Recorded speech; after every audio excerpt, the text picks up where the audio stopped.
So you might be in a situation where for some reason iOS 26.2.1 it just isn't installing no matter what you're doing. Now this can happen for a couple of different reasons.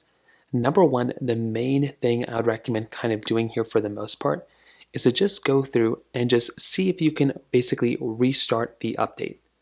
So you can do this by going inside of your iPhone settings, going into general, going into iPhone storage right over here, and if that update was downloaded and if it was installed, swipe through and delete that update.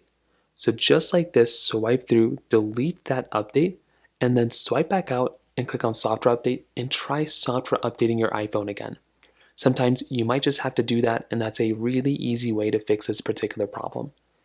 Now, if you do that and that's still not working, the next thing I'd recommend doing is to try restarting your iPhone. So what you're going to want to do here is to go through and hold down the volume up button and the side button of your iPhone just like this, and you want to go ahead and slide power off your iPhone. You want to give it a few moments, then you want to go through and basically turn on your iPhone again, tap onto the little settings option and try software updating your iPhone one more time. If that's still not working, you might have to go back into your general settings, tap on iPhone storage, and you might have to clear out some storage on your iPhone in order for you to actually go through and update it. Sometimes that's another thing you might have to try doing as well. That's another very easy thing for you to do because you can just go and kind of fix it. You can kind of address it this way.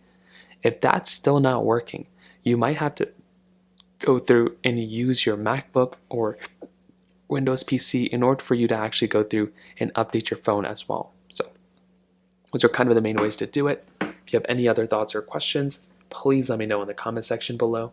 Hit the like button, that will mean so much, but definitely hit that subscribe button.